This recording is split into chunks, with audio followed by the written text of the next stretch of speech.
ساری باتوں کا قرآن حدیث سے کوئی تعلق نہیں ہے۔ اگر ایصال ثواب کرنا ہے کوئی دن متعین نہ کرو، رسمی خیرات مت کرو، رات کے وقت کسی بیوہ کی مدد کر دو، تمہارے مرنے والوں کی قبریں جگمگائیں گی، اللہ راضی ہوگا، اللہ عرش پہ خوش ہوں گے، رسول اللہ فرش پہ خوش ہوں گے۔ نتیجے سے خدا خوش ہوتا ہے، نہ چالیسے سے خدا خوش ہوتا ہے، نہ برس سے خدا خوش ہوتا ہے۔ اللہ کے نبی نے ان باتوں کی کوئی نشاندہی نہیں کی اور کوئی حکم نہیں دیا۔ میں یہ ساری باتیں ٹھیک کہہ رہا ہوں یا نہیں کہہ رہا؟ ہاتھ کھڑے کر کے تائید کرو میری، میں ٹھیک کہہ رہا ہوں۔ اللہ تمہیں جزائے خیر عطا فرمائے۔ نبی کریم صلی اللہ علیہ وسلم تشریف لائے، فرمایا تم نے جنازے کی مجھے اطلاع کیوں نہیں دی؟ ہم نے کہا یا رسول اللہ راستے میں یہودی بستے ہیں، کہیں آپ کو تکلیف ہو جائے گی۔ تو حضور نے فرمایا اچھا دعا کرتے ہیں۔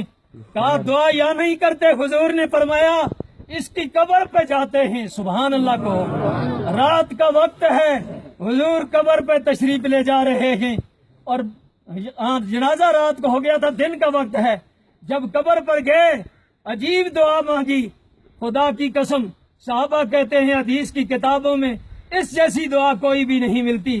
حضور نے ہاتھ اٹھائے، اللہم الق طلحہ، اللہ میرے طلحہ وفات پا گئے ہیں، اس کو اس طرح مل، اس طرح ملاقات کرے میرے رب، جب تو طلحہ سے ملے تو تو اس کو دیکھ کر مسکرا رہا ہو، وہ تجھے دیکھ کر مسکرا رہا ہو۔ میں بھی دعا کرتا ہوں میرے جرنیل میٹ مسکین، تو نے میری بڑی تائید کی، عقیدہ کے لیے، قرآن کے لیے، رسومات مٹانے کے لیے، اس مسجد کو آباد کرنے کے لیے۔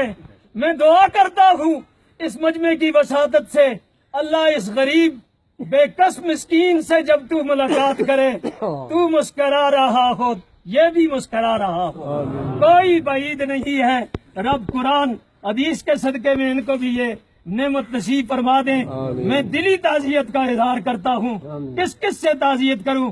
مسجد سے تعزیت کروں کہ یہ مسجد کا بانی تھا، سیاسی بھائیوں سے تعزیت کروں کہ ان کا سرپرست تھا، ان کے بچوں سے تعزیت کروں کہ یہ یتیم ہو گئے، سارے علاقے سے تعزیت کروں کہ تمہیں جوڑنے والا کوئی نہ رہا، تمہیں جرگہ کر کے تمہاری صلح کرانے والا کوئی نہ رہا۔ کس سے تعزیت کروں؟ کہاں کروں؟ جیتے جی کچھ قدر ہوتی نہیں انسان کی، ہائے یاد آتی ہیں اس کی وفائیں مر جانے کے بعد۔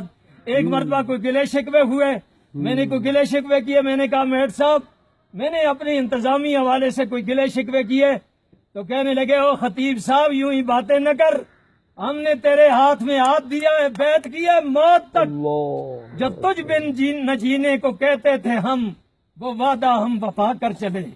اللہ کا شکر ہے میٹ مقدم کی قبر تک ہمارا اتفاق اتحاد رہا۔ اللہ پوری قوم کو اتفاق اتحاد نصیب فرمائے۔ میں ان کے بچوں سے، ساری برادری سے دلی تعزیت کا اظہار کرتا ہوں، خصوصاً ہمارے چودھری انور صاحب، ان کے اور ان کے دیگر رفقا کے یہ سرپرست ہیں، اللہ تعالیٰ ان کو صبر کی توفیق عطا فرمائیں۔ اسی طرح ان کے بھائی عبدالعزیز صاحب، ممجان صاحب، اور اسی طرح ان کے بیٹے محمد زمان صاحب، حبیب الرحمان صاحب، فضل الرحمان صاحب، اور دیگر دوسرا کیا نام ہے، فرزمان صاحب۔ اللہ ان سارے بیٹوں کو، ان کے بیٹوں کو اتفاق اتحاد نصیب فرمائے، ساری برادری کو اللہ صبر کی توفیق عطا فرمائے، اللہ تعالیٰ مرحوم کے درجات کو بلند فرمائے۔ لمبی بیماری گزار کر گئے ہیں، حدیث میں آتا ہے جب بیماری لمبی ہو جاتی ہے تو اللہ شہادت کے رتبے میں اس کو مرتبہ نصیب فرماتے ہیں۔ تو ان کے گناہ جو ہوں گے انسان ہے، میل کچیل دنیا ہی میں گناہوں کی ختم ہو گئی، آج اجلے صاف ستھرے ہو کر کفن کی طرح گناہوں سے پاک صاف چٹے ہو کر خدا کی دربار میں جا رہے ہیں۔ پھر بھی اگر کوئی کمی کوتاہی ہوئی ہے، اللہ بڑا جرگہ ہے، بڑا مجمع ہے، اللہ اپنے فضل و کرم سے معاف فرما کر جنت الفردوس میں اعلیٰ مقام نصیب فرمائیں، آنے والی منازل کو اللہ تعالیٰ آسان فرمائیں۔ صفوں کو سیدھا کر لیں، نماز کا وقت ہے، دھوپ میں آپ کافی دیر انتظار کرتے رہے۔ اللہ تعالیٰ ہم سب کی حاضری کو اپنی دربار میں قبول فرمائیں۔ وآخر دعوانا ان الحمدللہ رب العالمین۔